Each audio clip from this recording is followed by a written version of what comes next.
መቼም ትልቅ መደራደሪያ አቅርብለት መሆን አለበት። ጉዳያችንን ተነጋግረን ፈተነዋል። ቻው በቀላሉ እንደዚህ ብዬ ብነግራችሁ ነው የሚሻለው።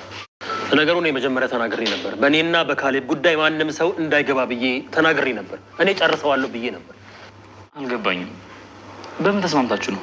በቃ የሚፈልገውን መረጃና ዕቃ ሰጠዋለሁ። ሁሉም ነገር እዛ ላይ ያበቃል። ፔሬድ። ይሄ በጣም ጥሩ ዜና ይመስላል። በዚህ ምድር ላይ እንደ ሰላም ምን ጥሩ ነገር አለ? ነገሩ ምንም የሰላም አይመስልም።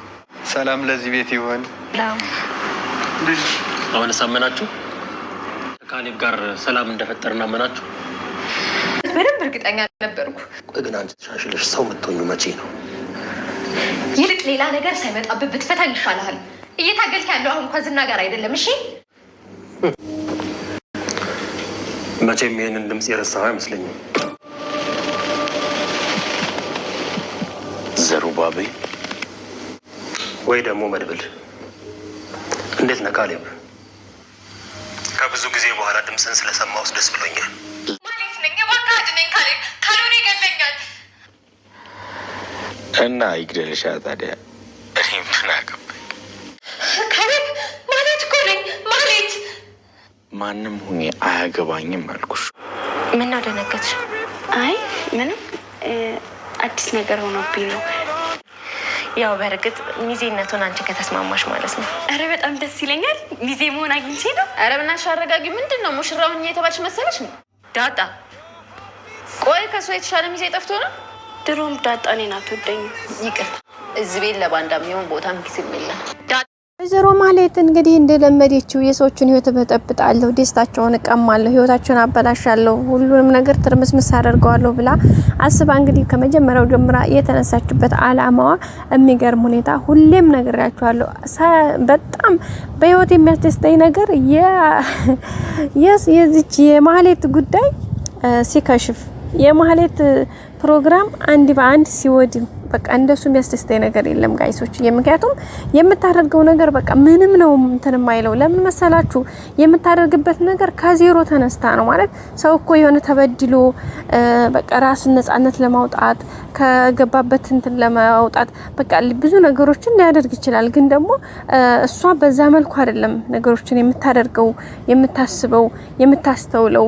በቃ ምንም አይነት ነገር ለማድረግ ስታስብ በቃ በጭፍን ጥላቻ ነው የምትነሳው። ታውቃላችሁ? በቃ በጭንቅፍን በዜሮ። ስለዚህ በሱ ነገር ስለምትነሳ ማንም ሳይደርስባት ስለምትደርስ ሁኔታዋ ሁሉ ግብ አይደርስም። በቃ ሁሉም ነገር ፌል ያደርግባታል። ሁሉም ነገር ውድቅ ይሆንባታል። ሁሉም ነገር ይበላሽባታል። ስለዚህ አሁንም እንግዲህ በመጨረሻ ከአንዴ ሁለቴ ከሁለት ሶስት ከሶስት አራት ስንት ጊዜ እንግዲህ ከነመድብል ልጅ እንኳን ሴት ልጅ ናት እቺ ልጅ በቃ አሳልፈን በቃል በቃ ከዚህ በላይ ሴት ልጅ ማሰቃየት ጥሩ አይደለም። ሴት ልጅ እርምጃ መውሰድም ለኛ አንተናችን አይደለም ብለው ስላሰቡ ከአንድ ሁለት ሶስት ይለቀዋታል።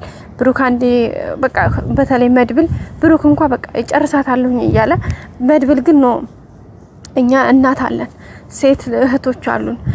በቃ በተለይ በቃ ሴት ልጅን ስትነካ እናት ናት። ስለዚህ እናትን አንዲት ሴት ልጅ መንካት በቃ እናቴን እንደ መንካት ስለሚቆጠርብኝ ስለዚህ በጭራሽ አይደረግም ብሎ እንግዲህ መድብል ከአንድ ሁለት ሶስት ደጋግሞ እንግዲህ ከገባችበት ነገር ለቋት ነበረ። ግን ምን ዋጋ አለው? የሚማር ሰው ሲገኝ ነበር እኮ። እሷ ግን እንኳን አይደለም ልትማር ይቅርና ጭራሽ ሌላ ምሬት፣ ሌላ ችግር፣ ሌላ መከራ ነው የምትፈጥረው። በጣም ነው የሚገርመው። ከአንዴ ሁለቴ ሶስቴ በቃ ነገሮችን በቃ ወደ ሌላ መስመር ነው የምትወስዳቸው።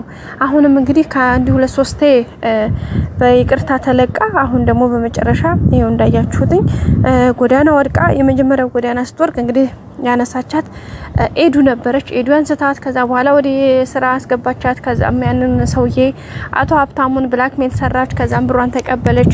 ከዛ መጨረሻ ላይ ነገሩ ይፋለመቻችላት ሲል እንግዲህ የኤዱን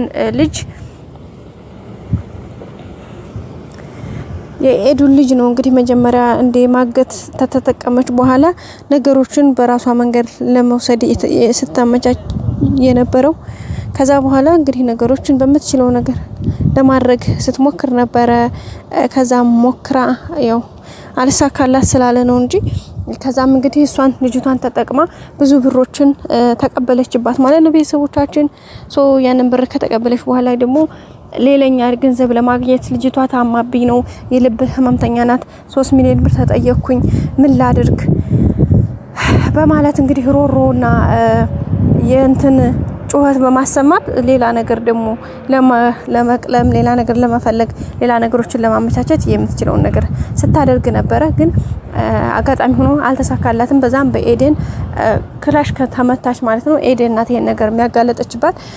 ምክንያቱም የኔ ልጅ ጤነኛ ናት ይሄን የሚያደርገችው የኔ ልጅ አይደለችም። በዛ ላይ ሳውንድ ሪከርድ አድርጋ ሁሉንም ነገር ለአቶ ሀብታሙ ሲሰጠው ሀብታሙ ደግሞ በቃ አንቺን በቃ አይንሽ እንዳይኝ በቃ አንቺ ላይ መጀመሪያ እርምጃ ነው መውሰድ ያለብኝ እሱም ደግሞ ጠብቂ በማለት እንግዲህ አቶ ሀብታሙ ሸኝቷታል ማለት ነው። ከዛ በኋላ እንግዲህ ነገሮችን በምትችለው ነገር ለማድረግ እየጣረች ነበረ። አሁን ደግሞ እንግዲህ ድጋሚ ጎዳና ወድቃ ነበረ። ጎዳና ከወደቀች በኋላ መልሶ ደግሞ ከጎዳና ተነስታ ድጋሚ ተነስታ ማለት ነው ቤተሰቦቻችን አሁን ደግሞ ከወደቀችበት እንግዲህ በዝና አማካኝነት የዝናን ቦታ ተተክታለች። ግን የዝናን ቦታ ብትተካም ጭራሽ ያክል እንትን ጥሩ እንትን የሆነ ነገር አይደለም።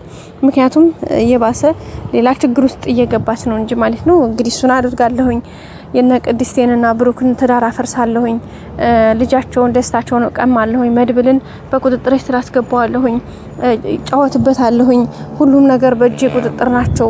ስለዚህ ካሌብን ብቻ አንተ ቦታ አስጠኝ እንጂ እኔ ሰርቻ ሳያለሁ በማለት እንግዲህ ቃል ገብታ ሂዳ ነበረ። ግን ምን ዋጋ አለው? ከወሬ የለው ፍሬ አበባ የለው ገለባ እንዲሉ እንግዲህ ወዳውኑ እንኳን አይደለም ሰዎችን አሳልፋ ልትሰጥ ሌላ እንትን ልታገኝ ቀርቶ እሷ ራሷ መልሳ እንግዲህ በመድብል ቁጥጥር ስር ገብታለች። የተንኮለኛ ሰው ለሰዎች ምንድነው ተንጋለው ቢተፉ ተመልሶ ካፉ እንዲሉ አበው እንግዲህ እንደዛ ነው የሆነው ነገር። ምክንያቱም እንግዲህ ወዳፉ መልሶ ወዳፏ ነው የተመለሰው። ምክንያቱም ይሄን ነገር ማድረግ ሳይኖርባት ሳታስብ ሳታሰላስል ነገሮችን ሳታይ ሳታንተሳተል ነው ይሄን ነገር ያደረገችውና በዛ አማካኝነት እንግዲህ በጣም ትልቅ ዋጋ እየከፈለች ነው የምትገኘው። አሁንም እንግዲህ የምትችለው ነገር ያደረገች ነው። ግን ምን ዋጋ አለው? አሁንም ከመድብል ቁጥጥር ስላለ አሁን ላይ ያው በርግጥ ይፈቷታል፣ ይለቋታል። ምክንያቱም እነሱ ከዚህ በላይ ሌላ እርምጃ መውሰድ አይፈልጉም።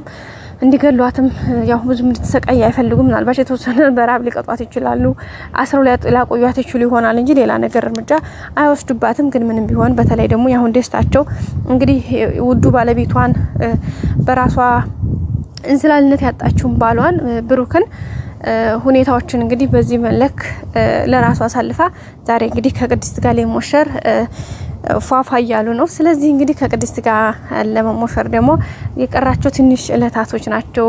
የሚዜ ልብስ መርጠዋል፣ የሙሽራ ቬሎ መርጠዋል፣ ኤቭሪቲንግ ጨርሰዋል፣ ዝግጅት ላይ ናቸው። እሱንም እንግዲህ ካሌብ ሞሲሳና ግብረ አበሮቹ ደግሞ በዙሪያው ያሉ ሰዎች ነገሩን ለማተራመስ ሁኔታውን ለማበላሸት እያንዣበቡ ነበረ። ለዚህም ደግሞ መድብል የሚገባቸውን ተሰጥቷቸዋል። ለዛ ምንድነው ያደረገው?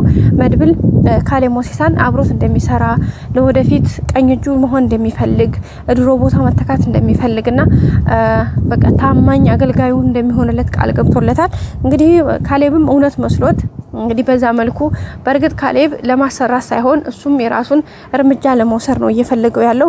ግን መድብል ደግሞ ጠንቅቆ ስለሚያውቅ አሁን የወንድሙ ሰርግ ምንም ሳይበላሽ እንዳልፍ ፕሮግራሙ በሰላም እንዲጠናቀቅለት የሚያስፈልገውን ነገር እንዲያግዘው ካደረገ በኋላ ነገ ጧት እንግዲህ በሚፈልገው መልኩ እሱን ቀጥቶ ማሰናበት ማባረር ስለሚችል በዛ አማካኝነት እንግዲህ ተፍተፍ እያለ ነው የሚገኘው። ሰርጉ በሰላም ተፈጽሞ እንግዲህ ቀጣይ ላይ ደግሞ እርምጃዎች ካሌብን በእጁ እንደሚያስገባ መድብል ጥርጥር የለውም። በቀጣይ አዲስ ቪዲዮ እንገናኝ። ላይክ፣ ሼር፣ ሰብስክራይብ አድርጉ። ወዳችኋለሁ። ባይ